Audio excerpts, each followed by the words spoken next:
Hello everybody, my name is Vandana and I'm a counselor by profession. Today we're going to be talking about one of the therapies, which is acceptance and commitment therapy, a personal favorite of mine, and how it works very well with most of my clients. What is ACT and how is it different from other forms of therapy? Well, ACT stands for Acceptance and Commitment Therapy. And in this therapy, we focus on accepting the things which are painful to us in the form of emotions or thoughts and understanding our values and living a fulfilling and meaningful life in spite of having flaws. As human beings, we all do have our drawbacks, and we often feel that these drawbacks are like this huge package that we carry, which is completely unnecessary. Well, in some cases they are unnecessary, but in some cases they are the ones that makes our personality. So instead of always hating our drawbacks and flaws, in this therapy it focuses on accepting these drawbacks and flaws and how we can live an enriching and meaningful life. Many a times, as humans, we take a lot of decisions based on our emotions. On an average, we experience a lot of emotions during a day, and if we take every decision based on these emotions, it can be pretty confusing.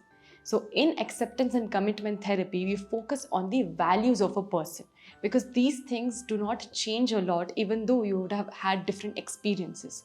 So, taking values into consideration and making a decision based on that is much more better. Say, for example, you're a kind person. So, try to take decisions based on this value of yours.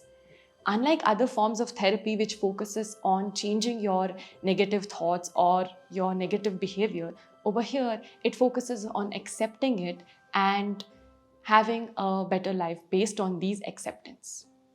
What are some practical exercises that we can use to practice mindfulness and being present in the moment? Well, there are a lot of practical examples or ways in which we can practice mindfulness. So, one of them we even discussed in our previous videos, which is grounding technique. So, in simple words, mindfulness is coming to the present and focusing on what is happening instead of worrying a lot about your past or your future.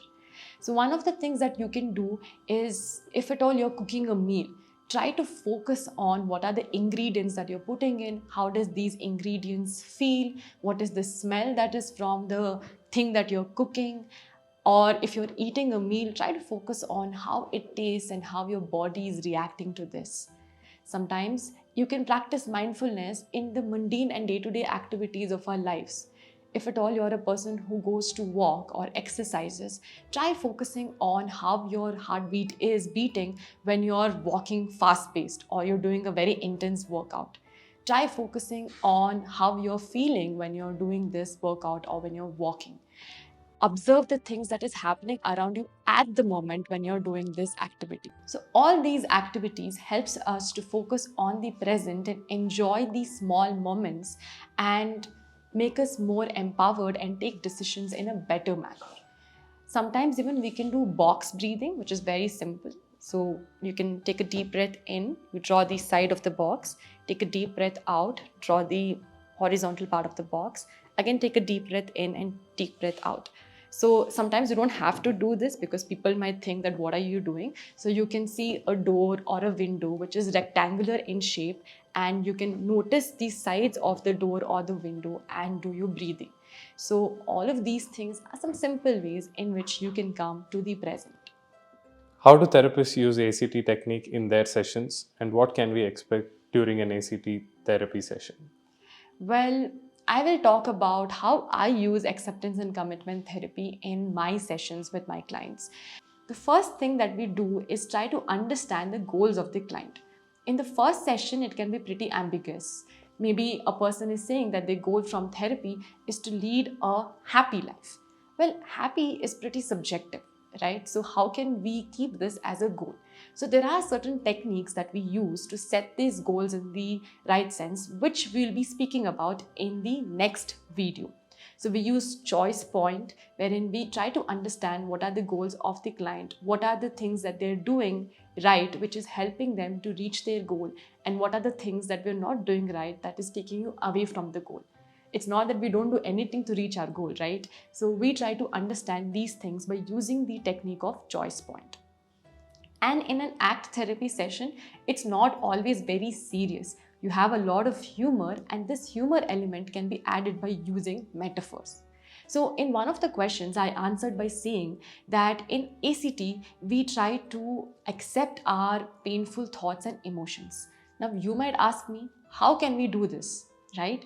Well, it's very simple to explain this concept by using a metaphor. So imagine there is this huge swimming pool, and in this pool there is a beach ball.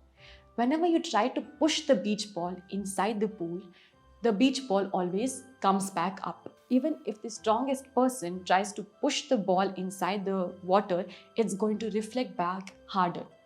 If at all you keep the ball wherever it is, it eventually floats to the edge of the pool.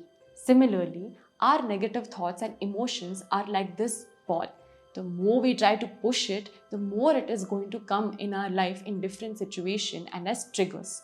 So sometimes it's okay to accept that yes, we have these negative thoughts or these are our trigger points, and look at it from a distance. Eventually, it will go out of our focus. It will still exist in our life, but it won't be affecting us to the same extent as how it affects when you're trying to push the ball deep inside the water. So these are some simple ways in order to explain certain concepts which can appear to be very complicated but can be simplified by using these metaphors. So these are some ways in which I explain certain concepts to my clients. Once we set the goal, once we try to understand what are these emotions and the negative things that we go through, we focus on action-based plan. So it's not always about our thoughts and trying to shift our thoughts, but it is also on our behavior, how we are reacting to different situations. So we build up strategies by using experimentation to change our behavioral responses to different situations. This is how an ACT therapy session with me would look like. ACT is one of the modern therapies in psychology. It has taken a lot of inspiration from cognitive behavioral therapy, and whatever drawbacks CBT had, they have tried to modify it in ACT. In India, it is not that well known. In other countries, they use ACT frequently with their clients. So if at all you want to know more about ACT, don't forget to like, share and subscribe to my channel, and put your thoughts in the comments below. Thank you for watching.